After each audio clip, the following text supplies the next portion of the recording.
22. Tarot. Can I read your tarot? She says, walking out of the bathroom and toweling her face dry. Yeah, sure, I say. I don't actually give a shit about my tarot reading, but part of me doesn't want to leave just yet. There's something about being in a girl's room. It's soft, comforting, messy, aesthetically pleasing. There are trinkets everywhere. When you're in a girl's bedroom, it's like nothing else matters, like you're back in the womb. She grabs something from her drawer and sits down across from me. It's a tarot deck wrapped in torn pages of an old Playboy. How does it work? I ask. Well, it's kind of like a regular deck of cards. There are four suits: swords, cups, wands, pentacles, and they represent the four elements. There are kings and queens and knights and another royal card called the page. Then they have this extra set of cards called the Major Arcana. They're the cool ones.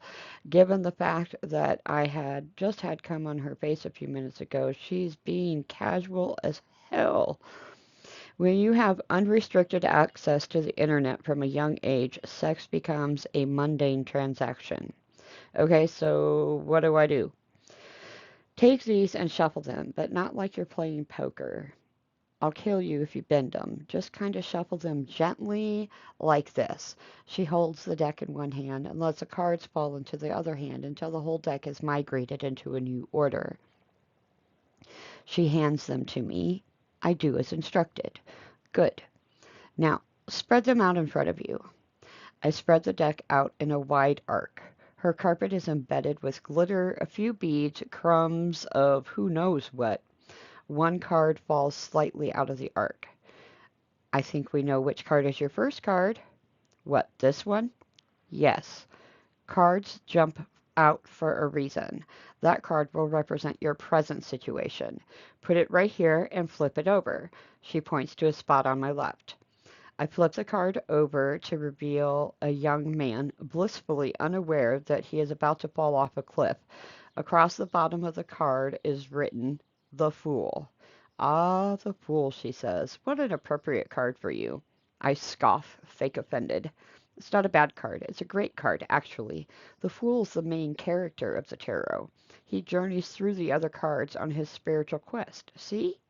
He has this blind trust that the universe is just going to take care of him. All right, I'll buy it. Now hold your hand over the cards and move it back and forth until it feels right. The next card it presents represents what you're not supposed to do. So stop when it feels like something I'm not supposed to do. Yes. Okay. I move my hand back and forth over the cards and stop at random, pulling a card from the center of the spread. Good. Now flip it over and put it right here. She points to a spot on my right. There are two people embracing each other beneath a rainbow of chalices in the sky. This is the Ten of Cups. Cups are a suit of water and emotions. This card represents a kind of emotional abundance, happiness in the world. So now is not the time for happiness? Apparently not for you. Wow, okay. Just relax. You're at the beginning of your adventure. Remember, happiness doesn't come till much later. All right, I guess that makes sense. I'm not happy right now anyway. Who is? Okay, what's the next card? Next, you're going to select a do this instead card. Like, this is what you're supposed to do right now. Pick it and put it right here. She gestures to the top center. I pick a card and flip it over. In the foreground is a stack of chalices that a figure is leaving behind. He appears to be downcast and turning his back on his past. The moon lights his way. Ah, the Eight of Cups. This card is about the dark night of the soul. The what? You've never heard of the dark night of the soul? Nope. Oh my God, you're such a normie. She rolls her eyes. The dark night of the soul is like your villain era, your slut phase, going off the rails, doing drugs, fucking bitches. Doing drugs and fucking bitches is part of the spiritual journey? You're damn right it is. Everything is spiritual. So doing lines off a stripper's ass is spiritual. Definitely. Way more spiritual than some weekend meditation retreat. At least it's real. It's honest. Okay, what's the next card? This is the last card. It represents what you will achieve if you follow the advice of the other cards. I select another card out of the deck. She points to the spot right in front of me, bottom center. On the card is a girl seated on a kind of a throne reading a scroll. There is an image of the moon at her feet, and she is inside some kind of temple. The High Priestess, Abby says. What does she mean?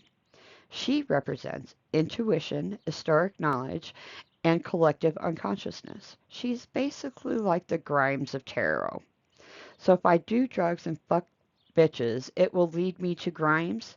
If you do as the cards say and stop pretending you're happy, if you actually embark on the dark night of your soul, then it will lead you to some kind of spiritual knowledge. Divinations from the Oracle of Ahago.